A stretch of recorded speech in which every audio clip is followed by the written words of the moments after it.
Hey everyone, just a quick heads up before we start this episode.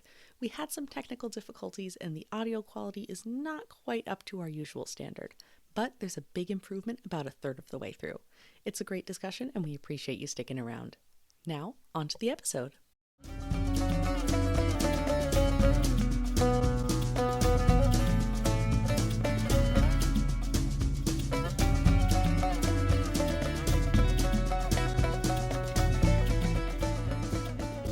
You said, I think I'm ready when you are. And my radiator went. And I was like, we cannot be doing this. Yeah, I thought that I had turned my radiator off and I was, heaters, I don't have radiators. You know what I mean.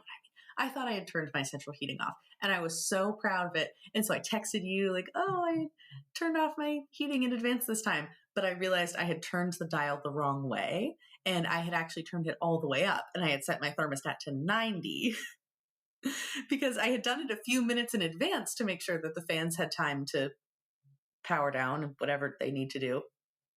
And I was just listening to it like, wow, it's still really loud. It must be taking a long time to cool down. And then I realized I had instructed it to do the opposite of what I wanted.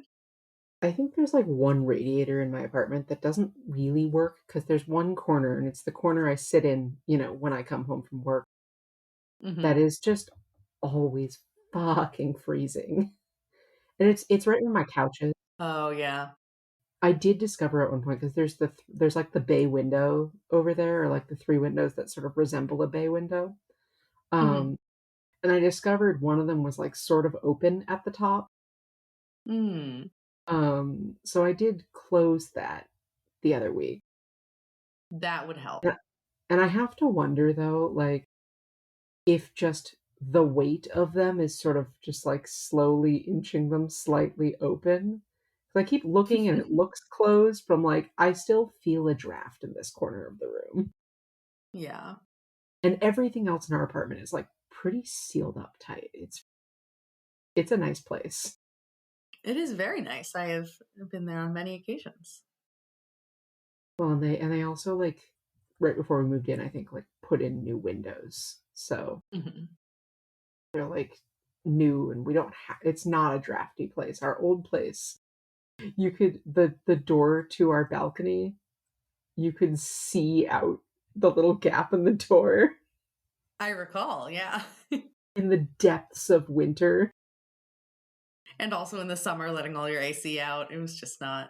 That, I think, though, was still better, in my opinion, than the apartment you had before that, where you had just the laser death solar beam in the afternoon. That was Because the pretty window was brutal. west facing. Yeah, it was really rough. I Um think it was the first time that we hung out, just the two of us. I came to visit you in that apartment, and it was so bright. it was kind of rough. But I still think the last apartment I lived in was worse with its because like it would get hot in the summer. It was south facing, so like it got just enough light to be really fucking hot in the summertime. Hmm. And was drafty enough to be so goddamn cold in the winter. But thankfully, at least in that apartment, we didn't pay for heat. Yeah. Um, which did also mean that our landlord did not turn on our heat until it was like 20 degrees outside. Mm. And there was the weekend last winter where it hit um like -10 or something over the weekend, which is not a terribly common occurrence where we live. I am more used to it because I lived somewhere for a little while where that was more common. Hmm. Um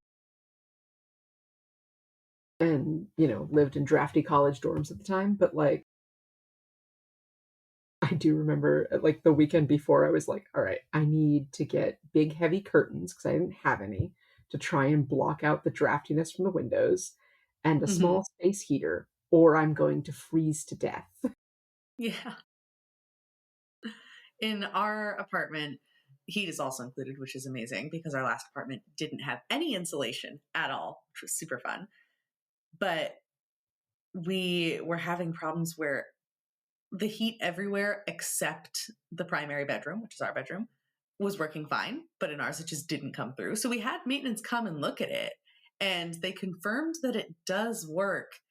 It's just bad and the room still feels cold anyway, which is not really helpful. So we still have to use a space heater in there, but I'll take that over the $500 a month electric bill that we had at the other place. I feel like I don't know what day of the week it is. Also, it's only been like a couple of days. It's only been like a half a week since we recorded last. Oh, yeah, because we did our last recording on a Saturday. You're right. This was a quick turnaround.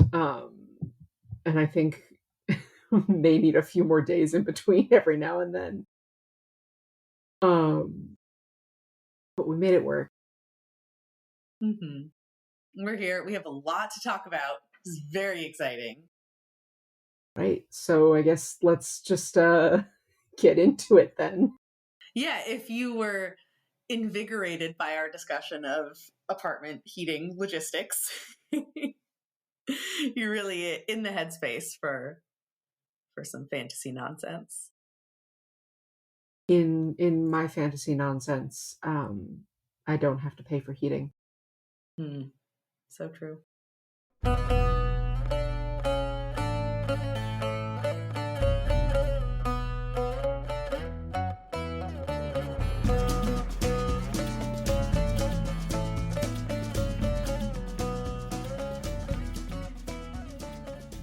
Hello, everyone, and welcome back to another episode of The Fandom Apprentice.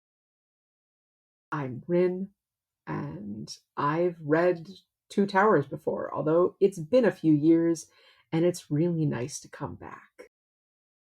I'm Sam. This is my first time, and it is nice to explore it for the first time. I feel like these two chapters kind of continue with what we talked about last time, just bringing the tone up a little bit, because this book starts on a real downer, and we're getting some more excitement and intrigue and fun things happening in these chapters. So it's a good time.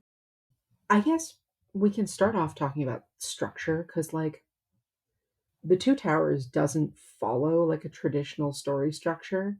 It drops you straight in the middle of the action because The Two Towers is not meant to be a standalone book, right? Tolkien wanted these all published as one book, but he broke it up into 3 volumes at the request of his publisher. Yeah. And so we're in the middle of the story right now. So it makes total sense to end on that downer note, and then basically the rest of Two Towers is ramping up towards a climax. It's all rising action. Yeah. Yeah, I guess because I always think of these books as being one cohesive story, it never occurred to me how weird it would be if you just picked up The Two Towers randomly and tried to start reading it and tried to understand what was going on. You'd have no fucking clue. Who the fuck No. is Boromir? Why are we sad that he's dead? What's happening? Who are these people? Are we sad that he's dead? I think I've come around on Boromir. I think I'm sad that he's dead now. Okay. But yeah, it does not work as a standalone book. It's not meant to be a standalone book, but No. Absolutely not. This is the quintessential trilogy. But getting into the content of these 2 chapters, we're reading today The White Rider and The King in the Golden Hall. Do we have anything else we want to get into before we get into the content of the chapters themselves? No, I don't think so. Sweet. Gimli's straight up like, I'm cold and there's a ghost out here and I'm unhappy about it. Yeah, poor Gimli. So we switch back, as you may have deduced from the fact that we're talking about Gimli, to the POV of the 3 hunters. And they're basically trying to figure out what has become of their horses who have mysteriously disappeared and their friends. And the horses are gone, but they disappeared quietly, and Legolas didn't hear any sounds of horse distress. So it's all very mysterious. Horse stress. Horse stress. Yeah, we can workshop it. Keep working on that one. And Aragorn rolls an extremely high insight check and finds the leaf that held the lembas bread that Merry and Pippin had been eating, and some little cut pieces of cord, and just in a truly Sherlockian fashion, deduces everything that happened with Merry and Pippin. Yeah. He literally just, Before that, yeah, before that. uh, just I was reading this, starting to do my notes last night as I was like, as I definitely should have just gone to bed early instead. And so I saw the line, "To find the hobbits is our errand," and looked away for a moment. My brain translated that is, "To find the hobbits is my real quest. To save them is my cause." And then thought about, was thinking about that, and then was thinking about Pokemon, and then was thinking about like, you know, oaths that they make, to find the hobbits, to protect the world from devastation, to find the hobbits within the nation. And then I was thinking about, of the three hunters and Team Rocket, Yes. who would be who? And I've decided Oh, that that's Legolas is such a James. good question. Okay. Legolas is Okay. definitely James, I think, and Aragorn and Gimli could go either way on Jesse and Meowth, I think. Hmm. See, I don't want to reduce anybody to being Meowth, though. I don't think Meowth is reduced at all. I mean, I think he's an Meowth is the equal most member of. competent goddamn person in that entire team. True. Hmm. He's competent, but he's also the comic relief, and so that is what makes him either Aragorn or Gimli. Gimli is funnier, I feel That's like. true. Um, that's true. Also, now my brain is just, both of our brains are scrambled eggs today. We're coming up with some unique neuron combinations. Because Meowth is a cat now, there's like a Gimli cat boy happening in my brain. Someone do that art for us, please. Good God. Yeah. I don't I don't think that that's his vibe, but maybe if Legolas asked him nicely. But anyway, bringing it back around to a little more serious. So Aragorn is finding all of his clues and basically figures out a bound prisoner escapes both from the orcs and from the surrounding horsemen. He then stops while still in the open and cuts his bonds with an orc knife. But how and why? For if his legs were tied, how did he walk? And if his arms were tied, how did he use the knife? And if neither were tied, why did he cut the cords at all? Being pleased with his skill, he then sat down quietly and ate some whey bread. That at least is enough to show that he was a hobbit without the Malern leaf. And I love that because we had talked about that last time in terms of Hobbit priorities, that they just had to stop and eat. And that was even apparent to Aragorn days after the fact. That is, I will say, that is Legolas. That is Legolas. Oh, god damn it. Um, Do I want to re-record that part or just have my folly recorded? We can have my folly recorded. We're human. We make yeah. mistakes. Um, so that is Legolas, and then but the next line, because I have noted down where Legolas says, he's finishing his deductions, right? Mm-hmm. And then he goes, "After that, I suppose he turned his arms into wings and flew away singing into the trees. It should be easy to find him. We only need wings ourselves." Uh, because he's sassy, because Mm-hmm. he's an elf and magical, and magic makes you dramatic. But also, I think he's overtired and needs a nap. Yeah, I think you're He right. needs to help him relax. Because they've been going truly nonstop. Basically, they've, slept for probably a grand total of 6 hours in the last like 3 days. Yeah. They're still dealing with the death of a companion and the kidnapping of two others and the disappearance of two others. Um, there was another line that I noted earlier, which was just odd to me, which was, "For some time the companions crawled and groped upon the ground," which makes it sound to me like they're crawling around trying to find tracks on their hands and knees for like at least half an hour. Mm-hmm. which didn't make sense because they were like, we need to be off. And then they crawled around on their hands and knees for a half hour. Yeah. Because I guess they had to make sure they weren't missing anything, but that does sound a little bit weird. Yeah. And among all of this speculating, they're trying to figure out what was happening with the old man that they saw the previous night, which we had heard some discussion that Saruman has been appearing in various disguises, including an old man. And so they think that it's probably him. And it occurred to me at that point, as I was reading, that the old man and the hobbits being in the same place was bad news and may be implying that something worse had happened to them. And we know that Merry and Pippin are with the Ents, but at this point, the hunters don't know that. And Right. I'm realizing that this is painting kind of a scary picture. Right. But I think the thing was, I sort of felt like the only person who's really focused on the old man is Gimli. The other two are like, well, he was here and now he's not. We can't dwell on that. Let's dwell on the hobbits. And Gimli's like, I feel like this is all connected. Yeah. The others, I feel like they're just kind of shrugging it off. Yeah, I hadn't picked up on that when I was reading, but that does make sense. Yeah. But anyway, they follow into the forest. They decide that, their friends escaped into the forest and they have to go deeper into the forest or they need to turn back into Rohan now. And so Aragorn says, let's go into the forest. And Gimli, again, is this voice of caution, perhaps voice of fear in some ways. Mm-hmm. Um, but then Legolas brings up, like, I don't think the wood feels evil, whatever tales may say. I catch only the faintest echoes of dark places where the hearts of the trees are black. But there's no malice near us, but there is watchfulness and anger.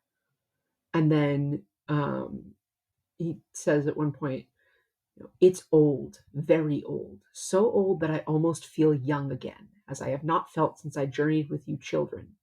It is old and full of memory. And we're returning now to this now recurring theme that sort of to be old is to be misunderstood, Mm-hmm. and or to be beyond the understanding of the modern cultural black and white morality mores, Yeah. right? Because in this modern Middle Earth, it seems like you're either with the enemy or you're not. And if you are with the enemy, you are evil, Mm-hmm. right? But all of these old places and old beings and old spirits of the land that reside within these old places were here before the enemy. Yeah. And so, they're not going to fall into that. And I had written down that same line, but in a much less insightful way. I just highlighted the I feel young again as I have not felt since I journeyed with you children, just with air horn noises, because that's a sick burn. Again, he's overtired. It's been a long road and there's still more to go. But to call Gimli and Aragorn, of all people, children was just delightful and silly. And I guess when I visualize them in my mind, because of, I don't know, the way that elves age, I kind of think of Aragorn as being the oldest. And maybe he is the oldest compared to his natural lifespan. I don't know. But I always imagine Legolas as this fresh faced young being, but he is so much older than the rest of them. He's at least 500, we get confirmed at some point in this chapter or the next one. But Gimli can call him daddy. more like fucking grandpa at this rate. Daddy still works. It's fine. Yeah. Um, Daddy is an energy, it's a state of mind. Not all elves are twinks. Some elves are daddies. This is so true. Halsin, cough, Halsin. Thranduil. Anyway, speaking of, I don't know if you had anything more in this section. I had another Gimli quote that was also Legolas related.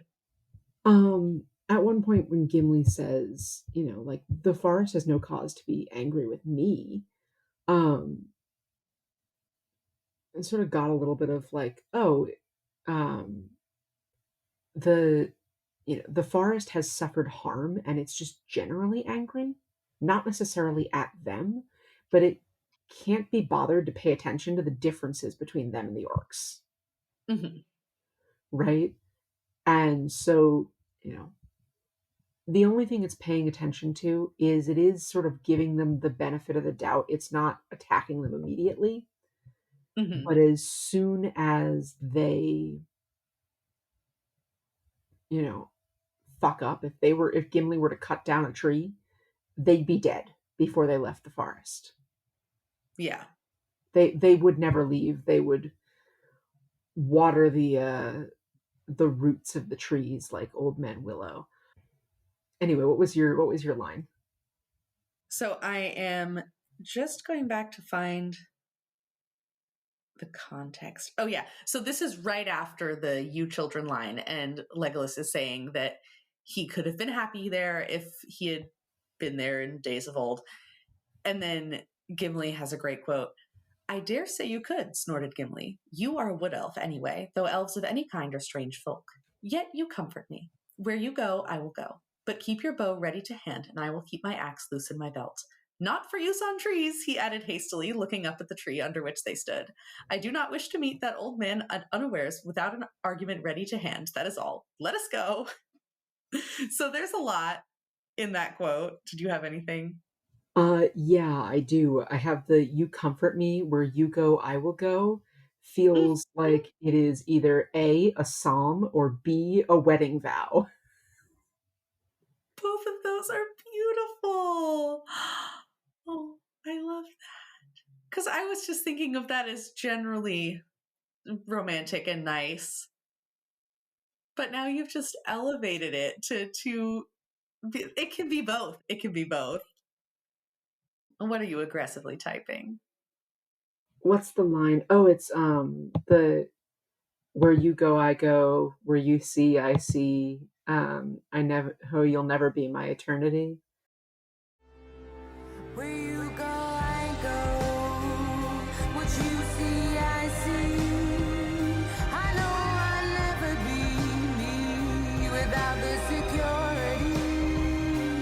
All your loving arms keeping me from harm.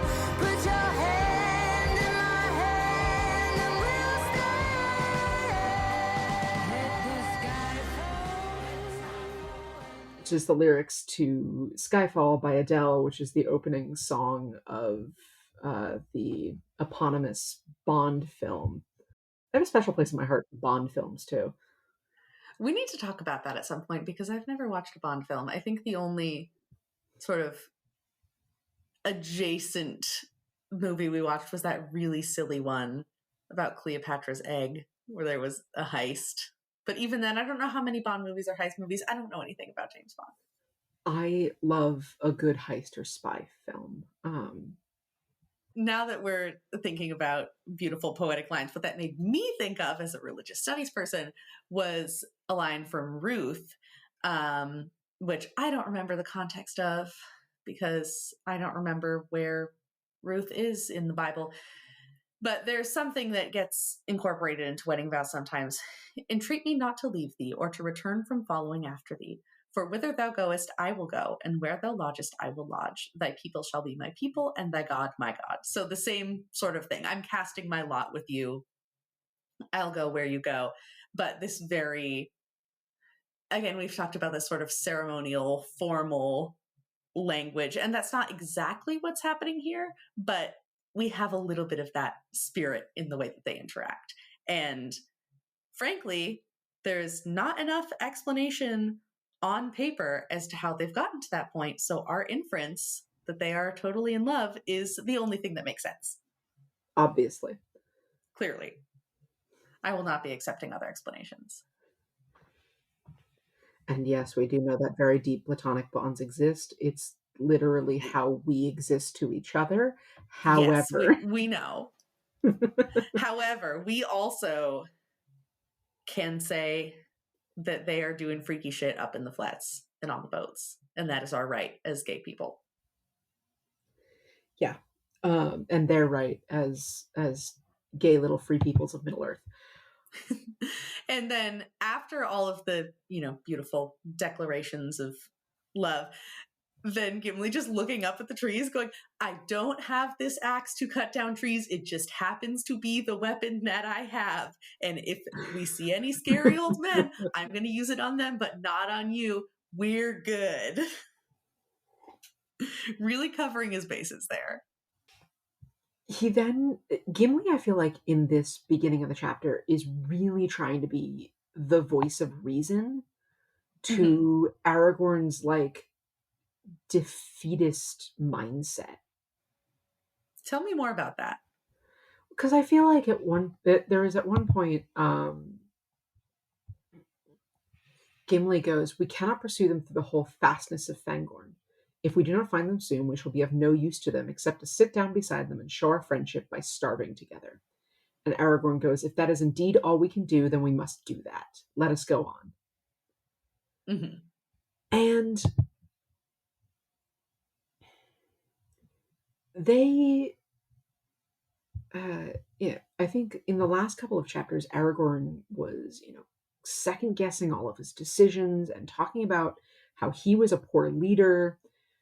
And again, I think he's sleep deprived. I think he's questioning himself. I think he's dealing with the death of a friend, of someone he saw as his vassal, and so he felt beholden to, specifically because, if he is truly the heir to the throne of Gondor, then Boromir was his, or would eventually have become, his sworn vassal, which means as his liege lord, he is responsible for Boromir's well-being. But this is not the Aragorn that we saw in Bree. The other piece of this that I picked up on was the word fastness, Fastness. And I listened to the audiobook of this section twice and heard that as vastness with a V, Vastness. Yeah. Those mean two different things. Vastness makes sense, right? That's, like how vast, how large, how wide the place is, right? Fastness is a secure refuge, especially one well protected by natural features. So Gimli is not saying that Fangorn is, large and going to be difficult to navigate, although it is. He's saying that it is itself, as a dangerous location, a natural fortress that they are trying to penetrate to find two tiny little hobbits. Yeah, I hadn't even noticed that when I read it, but I like calling attention to that. Anyway, there's an old man in the distance. Yeah, there is. And there is a debate that I found kind of funny. It was a very serious moment because this whole thing with the old man is extremely tense and just becomes an emotional roller coaster through the entire chapter. But they do debate whether it's ethical to just shoot him. And there's some discussion of, well, we know it could be Saruman, but also if it's just an old man, we should just shoot random old guys that we see in the woods. That's not okay. And as I'm adding my own 2 cents into this conversation in my head, I'm thinking that whoever it is probably too strong to get with an arrow anyway. I'm not sure whether or not this could be a really good philosophy thought experiment of whether or not this is okay. But ultimately, it doesn't stop them from trying. I will And pose this mhm. thought experiment to our friend who's the philosophy PhD student. Not Big Al. I have another friend who's a philosophy PhD student now as an adult. Yes, I know them, I've met them, but I was thinking of Big Al for a second because I was in podcast brain mode thinking, oh, wow, did you get in touch with Big Al? No, our other friend. Yeah, we can get their 2 cents on this one. I have a feeling of what they'll say. It is not ethical to just shoot a guy, but Yeah, maybe you don't need to be a PhD student to figure that one out. But no. there's a whole cryptic exchange, which I did not take notes on because I skipped to the big reveal. So, did you have anything about the cryptic exchange? I do have some Okay, things about the cryptic exchange, let's get right? into it. So the old guy says, put away that bow, Master Elf. The bow and arrow fell from Legolas's hands, and his arms hung loose at his sides. And you, Master Dwarf, pray take your hand from your axe haft till I am up. Gimli started and then stood as still as stone, staring. And then there's a couple of other lines throughout this that sort of make it clear, like, he's casting a spell on them. He has stopped them from moving. He's using hold person and command and suggestion, whatever other D&D spells. The other thing. So, spoiler alert, this is Oh, did you want me to do it? yeah. It's fucking Gandalf. I was right. I was right from the beginning. I absolutely called it.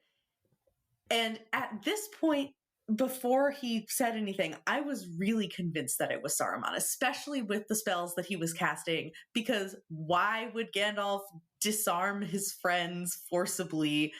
What is going on? And we can say it's Gandalf asterisk because we privately had some discussion where I had texted you in triumph saying, yes, it's Gandalf. I was right. I called it. And you said, is it though? And I think maybe there's some nuance there. But for all intents and purposes, it's Gandalf.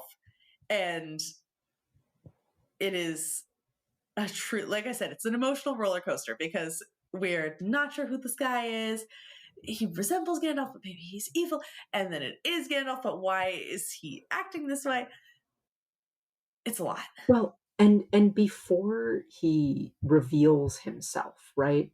He says basically, the hobbits you're chasing, they met someone they did not expect.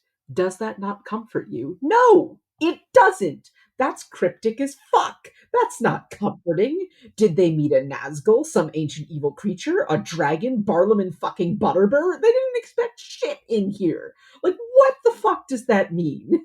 Yeah, and that had me even more convinced that it was Saruman because I thought, okay, this is a really good way to taunt people and get in their heads and say, not only can I disarm you, I know what you're after. I have information that you don't have. And wouldn't you like to know what happened to your little friends? That's classic evil villain taunting shit. So this was very, very well played. And then, they ask him his name, and he goes, my name. Have you not guessed it already? You have heard it before, I think. Yes, you have heard it before. And it's not until. So, this was one thing I picked up on having gone back and read this a couple of times this week. Mm-hmm. It is not until they go to attack him. And he stops them. He sets Aragorn's sword on fire and vanishes Legolas's arrow and disarms Gimli. And Legolas shouts out, Mithrandir. Mithrandir means the Grey Pilgrim in Sindarin. It is Oh. the Elvish name for Gandalf. I was wondering what that meant. And it is not until Legolas says that Gandalf asterisk uses their names. It's not until he is recognized, because then Aragorn says, Gandalf, what veil was over my sight? It's the one intentionally put there, but that's beside the point. Because the next line is Gandalf, the old man repeated, as if recalling from old memory a long disused word. Yes, that was the name. I was Gandalf. I don't think he remembered. Yeah. I don't think he was Gandalf until that moment. I think he was, maybe I think he was a Loren, which is Gandalf's Maiar name, his name in Quenya. Hmm. But I don't think he was Gandalf because he does say, yes, you may still call me Gandalf. Where were we? We were at Gandalf, yes. We were at Gandalf, and you were saying that he wasn't himself until he had been called by his name by Legolas. Yeah, I don't think he was Gandalf. I think he was a Loren. I think he was a Maiar, but I don't think he was fully back. He had memories. He was starting to heal, but you know, I think to Galadriel, it wouldn't who he spent time with, it wouldn't have really mattered that he wasn't Gandalf. I mean, she's real old, so They're both real fucking old, and they both have lived places other than Middle Earth. mhm, She is one of the oldest beings in Middle Earth. mhm. Her and Gandalf and Sauron and Treebeard. Treebeard is the oldest. We get confirmed. Treebeard is the oldest. We do know this, but the two of them and Tom Bombadil and Old Man Willow and like creatures like that, right? So I don't think Galadriel would have necessarily picked up on the fact that like he's not 100% all the way back. And I don't think Gandalf would necessarily have waited to come 100% back. He would have been like, all right, cool. I know vaguely what my quest is and I know sort of where I'm supposed to go. Right, no time, let's go. Mhm. Um, I'll get the rest of it on the way. And this was, he met the three of them and he went, okay, I know these are my friends. I know these are my charges. You know what this is? This is the magic of friendship theory. Unironically, completely sincere. It took the recognition of his friends to bring back this version of himself, which, is not the only version of himself, but it is the self that he was, Gandalf as we knew him, only existed in the story in relationship to these people, and so he needed his friends to bring himself fully back into that headspace and those memories and that identity. Yeah, it's the magic of friendship. Well, and then, a couple of lines later, right? He says, indeed, I am Sauron. One might almost say Sauron as he should have been, right? Mm-hmm. So Gandalf asterisk, he comes back, clad in white with like more obvious magic. We've seen him casting spells before, but it's always, like fire and light. And then the thing he does at the doors to Moria. And like, that's kind of it, right? Yeah. And now he's casting all sorts of like enchantment spells and disarming people and setting swords on fire and shit. I think the power of Sauron, the powers associated uh, with Kurumo or Koronir, whatever his other names,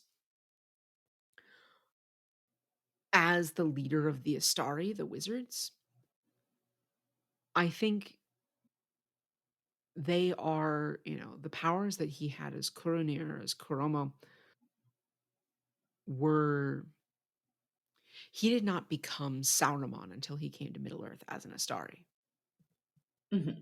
right? And so the powers associated with Sauron are associated with him being the leader of the Astari, not necessarily associated with him being Kurumo. That makes sense. And so Gandalf being sent back now to fulfill the role of leader of the Astari, he now has the powers of Sauron. Mhm. He is now Sauron as he should have been. He still has the personality of Gandalf because I think that is the thing that they're maintaining is their personality, right? Mhm. Um, so, you know, again, these creatures are not human. We trying to associate, them as we'd associate humans or superpowered humans or something like that's a difficult way to think about them because they're not. Yeah. Um, they are Maiar. They are angels. They are minor deities. What is a god? Religious studies major. That's a big question. We don't have time for that. What We've is an got angel? we've got our trolley problem. We have our ethics question. We have what is a god? Um, but then Aragorn goes, one thing has not changed, dear friend. You still speak in riddles as they're filling each other in with their story. And Mhm. Gandalf proving that he has not changed because he's still a sassy bitch. He goes, no, I was talking aloud to myself. A habit of the old. They choose the wisest person present to speak to. And this is after a long conversation that we'll discuss, but they're talking about general dangers in the woods. And Gandalf confirms that it was not him who they'd seen the previous night. So that was Saruman, which I think was also a good layer that there was real danger. This whole thing wasn't a narrative bluff. But then he says, evidently, we look so much alike that your desire to make an incurable dent in my hat must be excused. Just, yeah, that's the same old Gandalf. He's still in there. Yeah, yeah. Um, they Aragorn is like, please, dude, speak clearly for the love of Eru. Yeah. Um, and Gandalf sort of talks about how, like, Saruman is a problem, right? And they're gonna need to take care of him now before he becomes a bigger problem. But currently, he's not directly fighting Sauron, but he is causing problems for Sauron, right? Mhm. And as such, Sauron knows about the company that set out from Rip, right? But he can't comprehend what the company's goal was. He can't comprehend that they're coming to destroy him. He sees them as coming to usurp them. And in some ways, Sauron having that as his goal is helping that image. Sauron wants to take over from Sauron. He wants to become a Dark Lord, essentially. They're distracting each other, butting heads, and ultimately it helps the main mission of the company because evil can't even comprehend that the free peoples don't want power, they want freedom. Yeah, and that conversation also calls back to the conversation with Galadriel, where she's talking about how, instead of a Dark Lord, you would have a queen. You don't want me in Sauron's place. We don't want anyone in Sauron's place. And yeah, like you said, it's just completely unimaginable to him that they would even be destroying the ring. So that's working in their favor at this point. Well, and that all connects to one of the other lines I have noted down. I thought Fangorn was dangerous. It's one of the hunters. And Gandalf goes, dangerous. And so am I. Very dangerous. More dangerous than anything you will ever meet, unless you are brought alive before the seat of the Dark Lord. But then, of course, he goes, "And Aragorn is dangerous, and Legolas is dangerous. You are beset with dangers, Gimli, son of Gloin, for you are dangerous yourself in your own fashion," which feels like an afterthought, where he's like, "Y'all are so strong. Y'all are so doing so well." Hmm. And Gimli is an afterthought a couple of times in this chapter, and he was an afterthought in Lorien too, which is kind of a bummer because we know I love Gimli. But Mhm.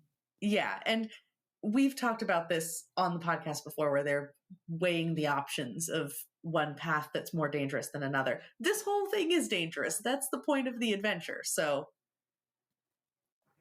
Well, and in weighing that one path against the other, this is the point where now they decide they can't go help the hobbits, either group of them, right? They have mhm, a different task because now this war is on many fronts, right? We have Frodo and Sam focused on like the main surgical campaign ending mission to destroy the ring, right? mhm.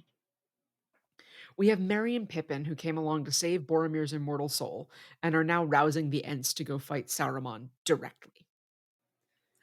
The Hunters and Gandalf are headed to help the Rohirrim in their fight against Sauron and Sauron's army. Because ultimately, not Sauron. We said that a couple Saruman. episodes. We were gonna fuck those two up, Sauron and They're Saruman. really similar, and especially because they're both so present in this chapter. I was double checking my notes so many times trying to make sure I had the right one. I have the right ones written down. I'm just not saying the right ones. But they're going to go help the Rohirrim in their fight against Saruman and his army because eventually they're going to be valuable allies against Sauron. But to be a valuable ally against Sauron, they can't be fighting a two-pronged war. They can't be fighting a an enemy behind them and in front of them. They have to eliminate Sauron before they go deal with the actual big bad. And currently, the big bad is occupied on the other side of the river and down south by Gondor, where Mhm. initially Boromir wanted to go. Boromir was meant to go and reinforce that front. And eventually, most likely, our party will have some number end up there, right? Fighting that war as well. But we're seeing, prioritization of tasks.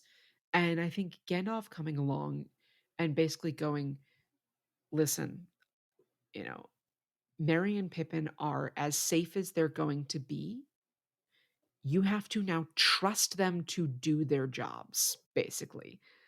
He's I think this is a little piece of Hobbit Gandalf coming in, Yeah. where, Merry and Pippin are not great warriors, they are not great advisors, but they still came along for a reason, right? Mhm. And so they have to be trusted to actually get something done on their own. Yeah. Um, and Gandalf trusts hobbits. He does. But anyway, we have another quick story of what happened with Gandalf and the Balrog.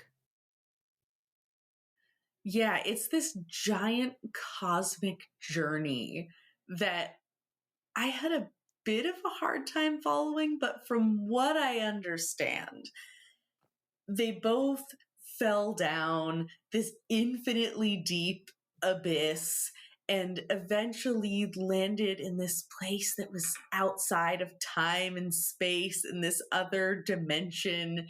And Gandalf's only anchor to reality was chasing the Balrog. And if he didn't have his enemy to pursue, he would have just gotten lost down there. And they end up somewhere on top of a mountain above the clouds, and they have this big epic battle. And then he says, darkness took me and I strayed out of thought and time and I wandered far on roads that I will not tell. He doesn't have the time or the inclination to share a lot of details, but even what he does share is a little bit incomprehensible. I imagine that this battle was taking place on just another plane that we can't, this was a fourth dimensional experience and we can't even understand the full scope of what was happening. Yeah, I have some notes on some of this, which is, here's what happened to the Balrog. But then, when Gimli says the word Balrog, Gandalf is like, don't speak of it here because names have power, Mhm. right?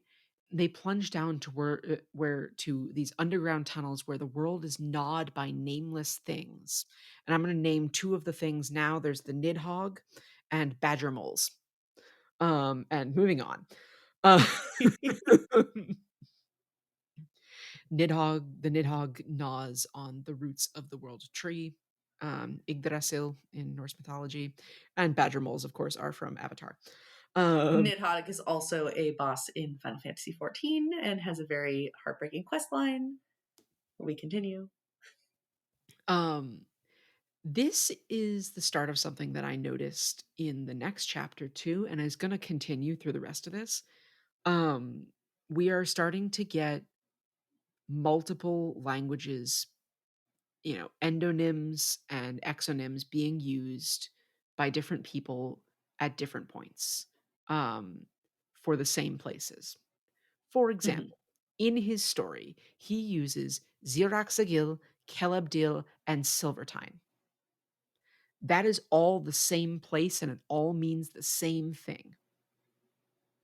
Silvertine, so it is one of 3 mountains that house Moria. One of the other ones is Kahadras, and then there's a third mountain, which I didn't write down the name of. Ziraxagil is the dwarven name for it. It means silver spike. Kelebdil is the elvish name. It means silver horn or silver point. And the western name is Silvertine. It's all exactly the same, and yet he uses all 3 of them in this story. Yeah.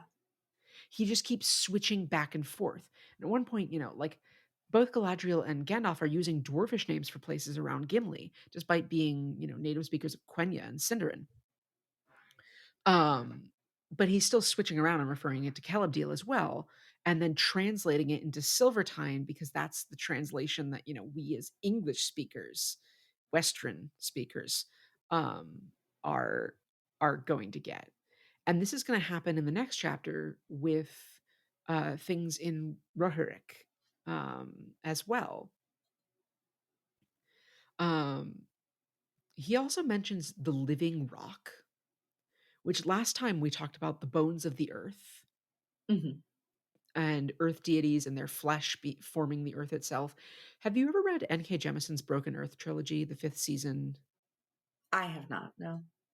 Ooh, that's a good one. But that's what that made me think of. So if you've read that, but I don't think Middle Earth is nearly as evil as the Earth in the Broken Earth trilogy. Oh boy. But Gandalf, he died. Like, he fully fucking died. And like our good friend Hercules, not Hercules. What's his fucking name? Oh my god. I know who you're talking about, and it's killing me. Fuck, what's his name? It doesn't also start with a G, does it? It does start with a G. Elf who rescues Frodo book. Glorfindel. Thank you. Yay! I learned something. Our good friend Glorfindel / Hercules, who also died in a fight with a Balrog and then was sent back. I love that this is a recurring theme.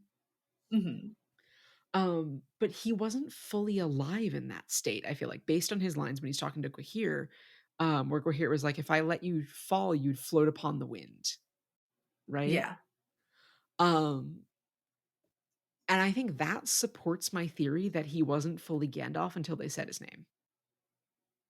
I agree with that. Yeah. Right? Because if he wasn't fully alive until Gwahir pointed out that he wasn't, and he wasn't fully Gandalf until they pointed out that he wasn't. And Gwahir, who Galadriel had sent to go find him, finds him naked on the top of a mountain. So it is strongly implied, basically outright stated, that he's been literally reborn. And all of the trappings of his former life are just gone. Galadriel knew he was coming back because she knows he was dead at that point. She knows he fell in Moria, but she's sending Gwahir to look for him. Um, Last time we sort of excoriated Lorianne and the elves there for being shut away from everything, and we know that like Galadriel can see within her own realm, but it seems now, at least after the party's left, she's using other means to look beyond, Mhm. right? She has actively decided to enter the world again, essentially. And she delivers prophecies through Gandalf. Yeah. And before we get to those, Gandalf also says that when he's staying with Galadriel, it's something along the lines of counsel I gave and counsel I received. Galadriel fucking refused to give counsel to the party before, but she's going to give counsel to Gandalf. She used that word specifically, saying, I can't tell you what to do, I can't give you counsel. But maybe because Gandalf is a higher tier of being and he can be trusted with advice. But I was a little bit indignant on behalf of our party They're for also colleagues. Like, they're both part of the true. White Council that she created and she wanted him to lead. So, like, this is He has a different status. yeah, they have worked together for centuries. But Um, yes, the prophecies. the prophecies. Where now are the Dunedain? Elisar, Elisar. Elisar means elfstone, and it's a literal stone. Hmm. It is the gem that was given to Aragorn by Galadriel from Arwen, from Celebrian, from Galadriel again. Um, the last line of Aragorn's prophecy, the dead watch the road that leads to the sea. Right? Dark is the path that is appointed for thee. The dead watch the road that leads to the sea. I think that followed by Legolas's prophecy, where she tells him to beware the sea, is really something. Yeah, I had noted that as well, that both of them are really strongly about the sea. And I had made kind of a big deal of the sea back, I think, in the Council of Elrond, and the sea was just fucking me up and seemed to be like a big scary place. So I'm assuming this is foreshadowing that we will go to the sea and something will happen in the sea. But we can make that a capital P prediction if we want. I'm not sure what's going to happen there, but clearly something bad. Well, we know that the time of the elves is coming to an end, and that includes Legolas. And when the elves leave Middle Earth, they're going back to Valinor. They're going to follow the straight road to the continent that is no longer on this curved earth, right? Legolas, though, still has stuff to do. Hmm. And so he can't go yet. Hmm. How's he And so going to get? she's saying, like, beware the sea. Like, you're not done. Um, if thou hearest the cry of the gull on the shore, thy heart that shall then rest in the forest no more. You're not going to want to stay once you see what lies beyond. But you have to for now. Hmm. Remember who you are. And then poor Gimli is an afterthought again. And he's a little bit sad that there's no message for him. And Gandalf does kind of dig something out of the corners of his mind that's, oh, yeah, she also had a message for you, I guess. And his is not about the sea. And it's more just sort of general, don't cut down the wrong tree, Gimli. Anyway, bye. It's Yeah. not a very good, it's not a prophecy, it's just kind of a message, which I do genuinely believe Galadriel sent. I don't believe that Gandalf's making it up, but was still just kind of a bummer for Gimli. It feels like it's because she knows he'll be distraught without something. Mm-hmm. Because Mans is obsessed. Yeah, he is her Which is number one fair. fan. You should be obsessed with Galadriel. Um, anyway, they call the horses. Yeah, because they're getting ready to head out and remarking that it's a really long way to go on foot. And we find out what happened to them, which is Gandalf summons Shadowfax and the rest of them come in tow. And I forget who had said this, but whether they fled at first in fear or not, our horses met Shadowfax, their chieftain, and greeted him with joy. And that was nice because we were worried that something bad had happened to the horses, but nah, they just found their boss. They found their chief. Went, hey, Shadowfax, it's you. And they went and hung out in some mystical horse dimension for a little while. Yeah, Shadowfax is an anglicization of an Old English phrase meaning shadow gray mane and coat. Hmm. Um, and I could have sworn there was a line where they describe his coat color more closely and they describe him as white. In the movie, he's portrayed as a white horse. Well, I can tell you about that because I have absorbed um, horse knowledge through my spouse. And the Please. reason for that is that in the horse world, you don't actually ever call a horse white. They're all gray. So if you have a white horse that is colloquially white, what you have in horse terms is a gray horse. So that is the proper horse phrasing. I don't know why Okay. it's that way, but that is the thing. That's like how you can refer to a gray dog as being blue or a gray cat as being blue. It's just something about the terminology. As a child, I had some really strong images in my mind of Shadowfax as either like a dark gray horse or as like a black horse with like the white blaze on his snout, whatever it's called. And that would make sense because it has shadow in the name. Exactly. I was under 10 years old when I read this book for the first time. Yeah, that is a reasonable interpretation. Um, so I was trying to find a close description of his coat color. I was like upset when I first saw the movie and they portrayed him as white. I was like, that's not. But also, now being like, well, the Nazgul ride on black steeds. It makes sense that the white rider is riding on a white horse. Also, white horses appear in mythology all the time. Mhm. Also, it's a symbol of death, but that's and pestilence, technically, I think. Anyway, they're headed to Meduseld, the hall of the king of Rohan, which Yes. Meduseld means mead hall. Okay. Um, and again, back to I read these books before I was 10 years old. Mhm. I used to be incensed about the fact that Edoras and Meduseld existed. I was not happy. Yeah?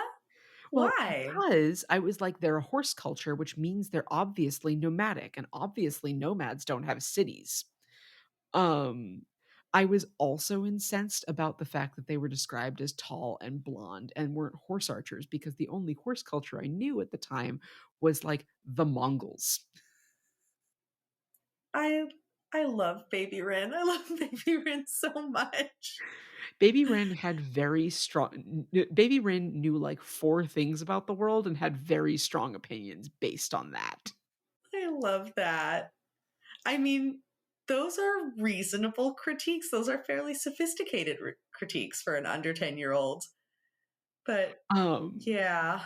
but now as a reader with my academic background, understanding Tolkien clearly based the Rohirrim off of Anglo-Saxons with the addition of horses because the Anglo-Saxons were not a horse culture, Mhm.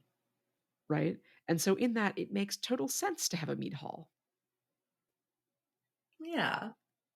But the last line of the chapter, I don't know if you have anything else for the chapter, Mm. is Legolas goes, I see a great smoke. What may that be? Gandalf goes, battle and war. Ride on. An amazing line. I feel like he just needed some sunglasses to flip down on his head and then cut to black.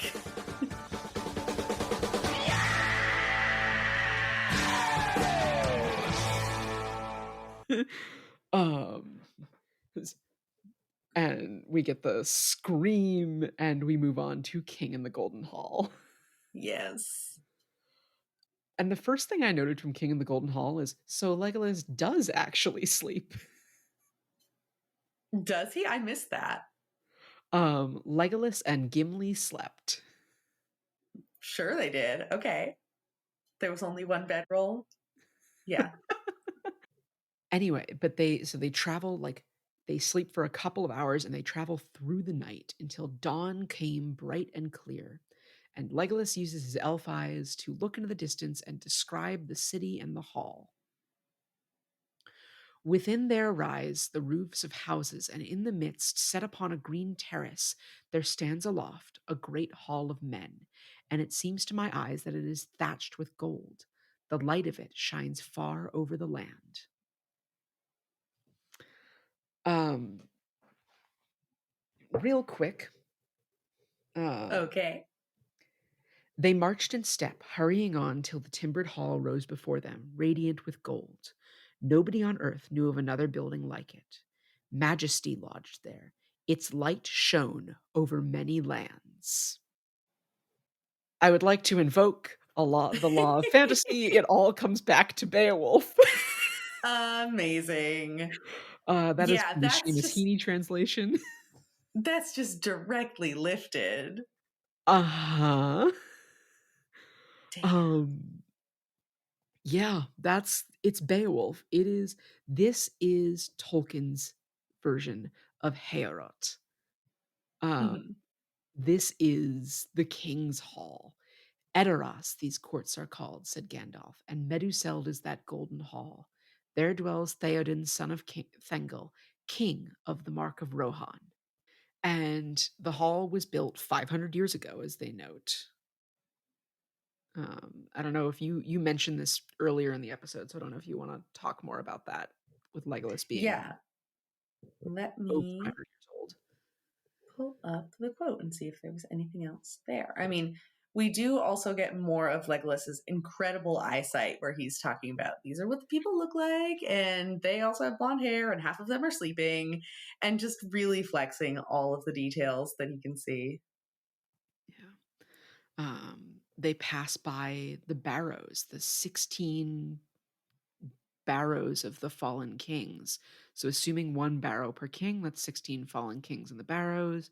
A generation is typically assumed to be about 20 to 30 years. So assuming 30 years and the hall being built 500 years ago, 16 kings matches up because it's 16 and because 500 divided by 30 is 16 and 2/3. And yes, I did do that math earlier because I'm gay and can't do shit on the spot.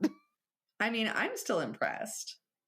Yeah, But and yeah, Legolas is talking about how 500 times have the red leaves fallen in Mirkwood in my home since then, said Legolas, and but a little less wild does that seem to us. But to the riders of the mark it seems so long ago, said Aragorn, that the raising of this house is but a memory of song, and the years before are lost in the mist of time. And we can see even in the comparative lifespans of these two characters that to Legolas, the entire history of this place, this 500-year span, is a not insignificant but still relatively small part of his life. Whereas Aragorn yeah. has to gently remind him that to men, this is ancient history that they're standing on. This isn't, you know. But even to Aragorn, who is 80 something years old, Yeah. like he is almost a fifth as old as this hall. Um, but then we get a song from that Aragorn chants, which I have in my mind as much sadder. Because yes, it's sad. Legolas literally says it is laden with the sadness of mortal men. But it gets used in the movies in a much sadder place. And so my brain is like, oh, we're riding into doom right now. This is bad. Um, where now is the horse and the rider? Where is the horn that was blowing? The days have gone down in the west behind the hills into shadow. Um, there's more to the poem. It's another gorgeous piece of poetry. This is definitely a contender for my top 10. Mm-hmm. I'm gonna have more than 10. This is gonna be bad. Um, We need to do a ranked tier list. oh, we will. Don't worry. They have a quick conversation with the guard at the gate, and they learn several things very quickly. Right? Thing one, Rohan has become isolationist. Mm-hmm. Thing two, Aemir is in hot water, and that his name is not going to help them here. Thing 3, there's a dude named Wormtongue who carries Theoden's orders, and Gandalf fucking hates him. Yeah, I mean, with a name like Wormtongue, that's not really setting you up to be a beloved character. That's definitely what everyone else is calling him, because at no point, before Theoden is cured, does he call Wormtongue. But Mhm. everyone else calls him that. Yeah. There is one more situation here of those endonym, exonym names translated into things, right? Mhm. And as they ride out, there will be another of these um, situations. They refer to, when they're leaving at the end of the chapter, they refer to the Tower of Guard. And here they refer to Mundburg in Gondor. Which are again all names for the same place, Minas Tirith, which literally means the Tower of Guard. Oh my god. So it's the same thing. It's Mundburg is the Rohirric word, Minas Tirith is Sindarin, and the Tower of Guard is our English translation. It is all the same fucking thing. Yeah. um they again, at when they finally get up to Meduseld, I'm like running through this, but you can feel free to butt in at any point, please. Yeah, there's just a couple of lines that I had highlighted about the chilly reception that they get. Gandalf meets them with sass because they address the party in Rohirric, and Gandalf says, "Well, do I understand your speech?" He answered in the same language. "Yet few strangers do so. Why then do you not speak in the common tongue, as is the custom in the West, if you wish to be answered?"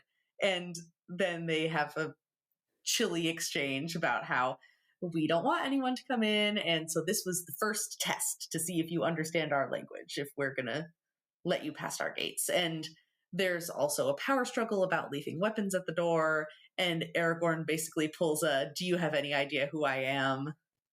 It's this exact same ridiculous dick measuring contest we did with Aemir, where they have to one up each other about who's the best king and who has the coolest fucking sword.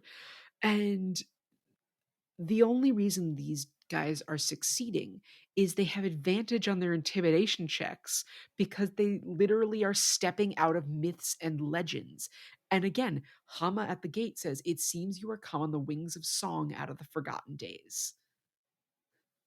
Yeah, that the legendary sword seems to get the point across. And there's also some talk about whether or not Gandalf should be allowed in with his staff, and they're saying, "Come on, he's old, let him have the staff, it's fine." And some of the guards are going, "No, but it's a weapon. Oh, but he's an old man, let him have it." And then one of the guards just goes, "You know what, fucking fine. I'm gonna trust my own intuition, my own judgment here. You seem trustworthy, you can have the fucking staff."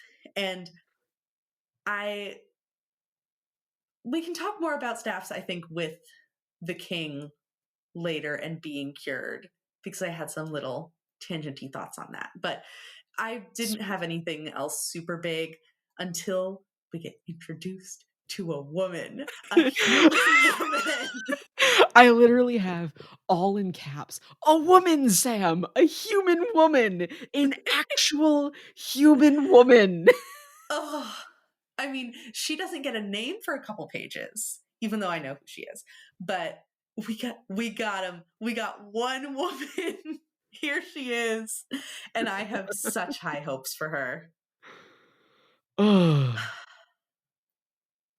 Yeah. I'm not thrilled with her this chapter, but it's okay. Well, she doesn't do a whole lot this chapter, but I have hopes. I have hopes for her. But the king, whose name you can give me one more time because I'm not confident pronouncing it. Theoden. Theoden. Okay. Theoden is not happy to see Gandalf. Not at all when they finally do let him in. He says, "I will not deceive you. When I had heard that Shadowfax had come back riderless, I rejoiced at the return of the horse, but still more at the lack of the rider. And when Eomer brought the tidings that you had gone at last to your long home, I did not mourn." And then he, sort of continues there. But yeah, Gandalf is seen as the bringer of bad news, as a vulture coming to prey on their moment of weakness, and they get a whole interrogation from Wormtongue, and Gandalf is just having none of it. Why should I welcome you, Gandalf Stormcrow? Tell me that. Truth to tell, your welcome is doubtful here, Master Gandalf. One other piece of Tolkien and his languages, and Theoden literally means Lord in Anglo-Saxon. Oh, that's a literal real world one. Okay. Yeah, it is, and it's from an Old Norse word which basically means king. So his name is King. Uh, loving He's this. the chai tea, the non-bread, the king. The Sahara Desert. And Gandalf just sasses this dude right back. Both Theoden and Wormtongue. The courtesy of your hall is somewhat lessened of late, Theoden, son of Thingol. And the wise speak only of what they know, Grima, son of Galmod. A witless worm have you become. Therefore be silent and keep your forked tongue behind your teeth. Mm-hmm. I have not passed through fire and death to bandy crooked words with a serving man till the lightning falls. That's when Gandalf casts thaumaturgy and breaks whatever spell Wormtongue has on Theoden. And Theoden sends this mysterious woman away, and we find out her name, which is Éowyn, and I've heard of her. And I think she's the I am no man one. And I don't fully know what that's about, but I know that I've seen gifs of it, of a cool lady taking off a helmet going, I am no man, from the movies. So very excited to see what all that's about. But I had a question about, as we're talking about languages, I don't know if grammar is the right word, but how they're referring to people, because we have Theoden referring to Éowyn as sister daughter and someone else as sister son. Is he saying that to mean like they're nieces and nephews, or if sister is just a thing that we put in front of people's names? What does that mean? Yeah, they are the son and daughter of his sister. Okay. That is a weird way of phrasing it, but I guess it makes sense. But as Éowyn exits, we get a whole paragraph about Éowyn and Aragorn looking at each other. Yeah, there's a lot of loaded gazing. And I think I had written more about this in my notes towards the end. I Yeah, feel like we're meant. Sorry. There's more of it later. Yeah. Yeah, there's a good bit throughout the chapter where she is just. It seems like a little bit one-sided that she's really bewitched by him, and he regards her respectfully because he's a respectful king and acknowledges her. Literally on the But king, yes. literally, yes. And I feel like we are supposed to be reading this as romantic interest from her and going, oh, I'm this princess in the castle and this handsome king has come into my hall. Hey, Aragorn, what's up? But I don't want to interpret it that way, which is fine. I mean, Aragorn's taken for one, but what I hope is happening in my heart, this could be just my personal headcanon, not true at all, but because I believe in Éowyn and I know that she, at the end of the chapter, is left in charge of all the people, I like to think that what she's seeing in him is what we've gotten little glimpses of at various points throughout the story, of this really, I don't know, fully realized kingly presence that Aragorn sometimes has. I think that she sees his power and his potential and wants to be him. This is a do I want to be you or bang you? I want to be you. And I like to, I'm going to imagine in my head that's what's happening. And I mean, obviously, he's hot. She has eyes. But I don't want that to be the only thing that's happening here, because I'm pinning a lot of hopes and dreams on Aowen being really complex. Yeah, he's hot, she has eyes, he's a little grungy, which is definitely a requirement for, this sort of man. Hmm. Um, we have talked about the requirement, the category of man, the, unwilling father figure who you can definitely call daddy. Hmm. Um, thrust into a fatherly role. I mean, You may Aragorn is thrust not so much. somewhere. Hmm. Aragorn is not so much thrust into a fatherly role. We're gonna shoehorn him into this category anyway, because you can definitely call him daddy. Oh, absolutely. Um, Yes. there was a point in the chapter earlier where, like right when Gandalf sort of reveals himself as Gandalf the White, where it sort of mentions that like this is all sort of kind of reflecting onto Aragorn, and Aragorn seems powerful again. Oh, Every yeah, I every time have we it. get one of those. Yeah, do you? Yeah, the gray figure of the man, Aragorn, son of Arathorn, was tall and stern as stone. His hand upon the hilt of his sword, he looked as if some king out of the mists of the sea had stepped upon the shores of lesser men. Before him stooped the old figure, white, shining now as if with some light kindled within, bent, laden with years, but holding a power beyond the strength of kings. And there's a really nice contrast between the two of them, too. Yeah. Um, but back to our current chapter. Mhm. Theoden sees the sunlight and is revitalized. Someone get this man some vitamin D supplements and a sad lamp, and Yeah. this could have all been prevented. It's Yeah, because it's so. spring. It's early spring. It's late February, early March at this point, right? Mhm. He's coming out of winter. It's just seasonal depression. And this is happening after Gandalf kicks Wormtongue out, basically, and Yeah. accuses him of being under Sauron's control, which I felt a little silly for not having thought of Saruman. that as a Saruman. Fuck. See, it said it again. I felt a little silly for not having thought of that as a possibility. I just thought, yeah, sure, this guy sucks. Royal advisors in these books always suck. But then to go, yeah, he's probably under the control of a bigger power, that makes total sense. But Gandalf kicks him out to go send a message, basically. It says, follow him, but send men to follow him. Don't stop him. If he needs a horse, give him a horse. And then somebody goes, yeah, if any horses will let him ride them, which was a nice little dig.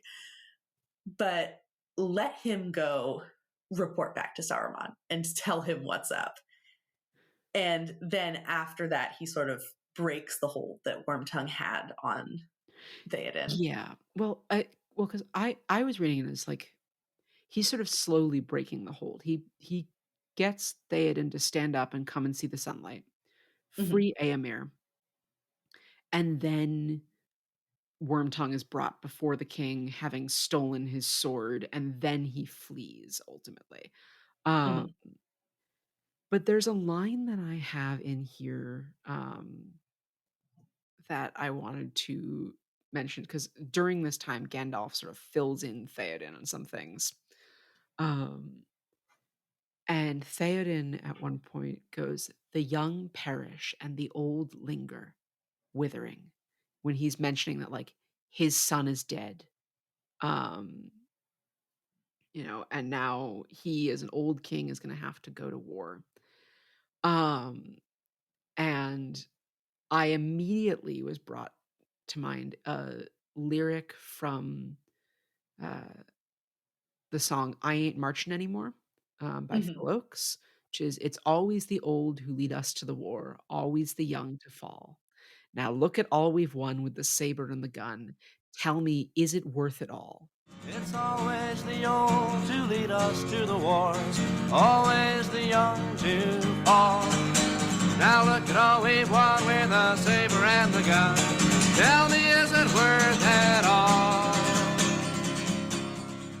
Éomer arrives, gives his sword to his uncle. His uncle swings the sword around a little bit and, goes, "Arise now, arise, riders of Theoden!" Um, which again, this is also brought into the movie in a different point, but also in a very exciting point, and it's wonderful. Can't wait to see that. And this was a moment that I wanted to then connect with something that happened with Gandalf earlier, where he casts off his, staff, his walking stick, and goes, it's me, Gandalf, I'm powerful, I'm shooting lightning everywhere in the hall. They both have these moments of casting aside their prop, like it says, their crutch. And it's a compelling visual. It's a really dramatic before and after. But to me, it was just a little bit disappointing because I wanted to see these old men using their mobility aids and still being badasses. Because, yeah, Gandalf is powerful, but he is old. And I don't know, I think it would have been cool to see him have some of the limitations of a mortal shaped form and have to just use his cane for normal cane stuff. And the same thing with this king, he, even if the curse wasn't a factor, he's still old and he might still need his cane, and he can still be a cool warrior and a cool leader. And, obviously nuanced disability representation was not at the forefront of Tolkien's mind, but I was just a little bit disappointed as a modern reader with contemporary values to see these, physical supports being cast aside as a sign of weakness that they don't need anymore. So it is what it is, but it was just interesting that it happened with both of them. Yeah, that's fair. I do think we will see, throughout the next few chapters and into the end, the years starting to weigh on Theoden. I don't think that is, something he's going to completely cast off. And at one point, like he mentions, his son is dead. He technically has at that point he has no heir until he names Éomer to be his heir. Éowyn. Well, he names Éomer to be his heir, and then he leaves Éowyn in charge of Edoras and Meduseld. Okay, gotcha. She's a woman to get his heir. Because literally later on when he names Éomer as his heir, and then he's struggling over who to leave in charge, and he's like, Éomer's the last of that line, and Hama literally has to be like, "My lord, women are people too." Yeah. You have a niece. She is competent. She is fearless and high-hearted. All love her. Let her be as lord to the, I don't know how the fuck you say that, Aerlingus while we are gone. Yeah, literally. Like, the people everyone loves her. Mm-hmm. There is, as they sort of like get through this whole section where they finally, decide that what Wormtongue has been doing is bad and he's gone. And now, Theoden asks Gandalf for his counsel, and Theoden finally goes, all this is amazing, but y'all need food and sleep. I've been a terrible host. And Aragorn goes, no time for that. We're all riding out now, and we will ride with you, axe, sword, and bow. And this, I think, is the closest we get to the "you have my sword and my bow and my axe" line that actually occurs in the book. And I also wondered when I read that how Legolas and Gimli felt about him making that announcement on behalf of everyone, because I imagine they both would have liked to be set up in the guest house for a couple days and have a feast, but then Aragorn just goes, no time, we have to be heroic and keep going onwards because I am a powerful leader and I'm consumed by guilt and I have to do everything all of the time. And I'm sure that Legolas and Gimli would have liked a break. I thought about immediately the piece in The Hobbit where Bilbo finds the letter on his mantelpiece.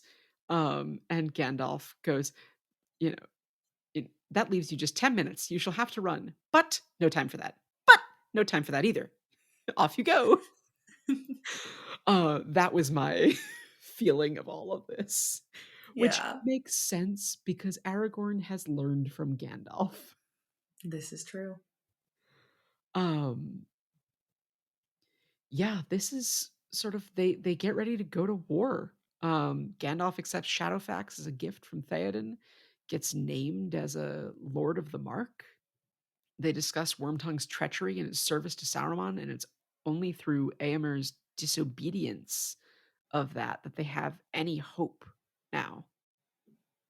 Mhm. You said you had a little more on the Éowyn and Aragorn interactions. Not really, just that there's a second moment where they're sort of gazing at each other and it's this very loaded interaction, but that was basically it, what I said before. Fair enough. Yeah, it's she brings a cup to Theoden and then flirts with Aragorn. Mhm. Gimli agrees to ride with Éomer to temporarily forgiving him for speaking gladly, speaking badly about Galadriel. But if and only if Legolas, my comrade, can ride next to them. So Gimli and Legolas are gay and communists. Amazing.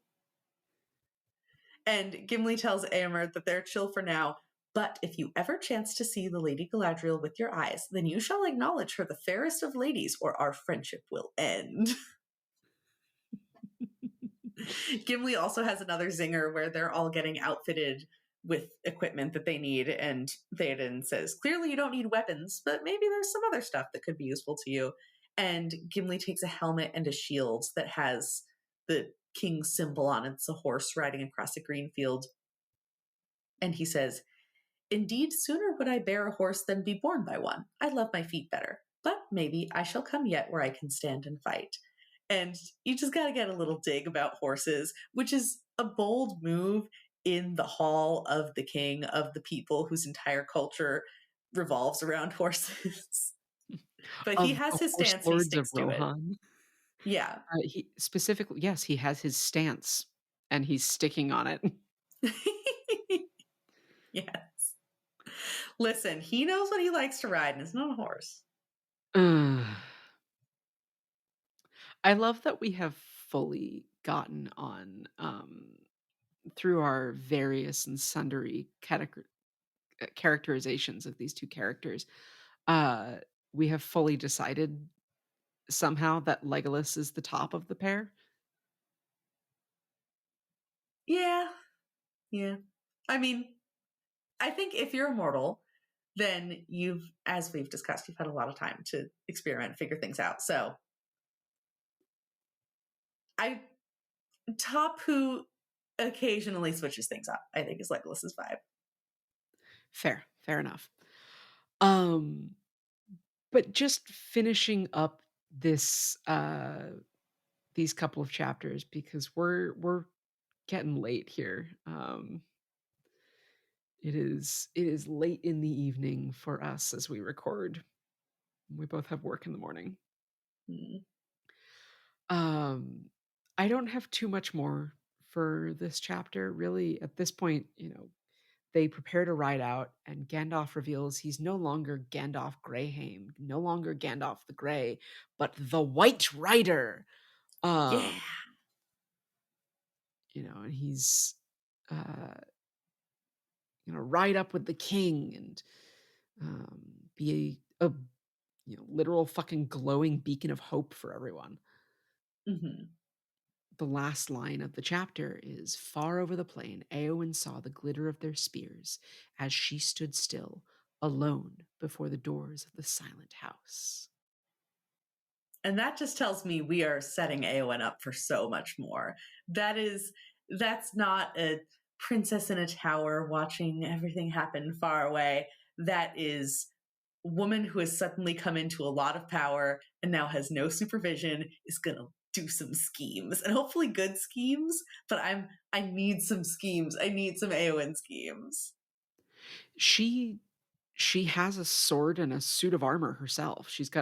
Yes, she's got schemes. She is wearing the suit of armor that she was given by Theoden and holding the sword that he gave her when he put her in charge. Says at one point, alone, Eowyn stood before the doors of the house at the stairs' head. The sword was set upright before her, and her hands were laid upon the hilt. She was clad now in mail and shone like silver in the sun. Amazing woman She with is not. sword. Yeah, we're not gonna just leave her be here. Yes. We will be getting more of Eowyn. I can confirm we will be getting more of Eowyn. So she is not a woman limited to a single chapter. I just did a little happy dance. Finally. Finally, a human woman. Someone I think we can finally put her in woman category Yeah. as a human woman. She's not a hobbit, not Nobelia Sackville Baggins, Mm-mm. or an ancient elf queen, or Aragorn's elf partner. Any other commentary on these two chapters? No, they were really fun. And I think we've exhausted all I had to say about them for now. Yeah. I'm happy to see Gandalf back? ?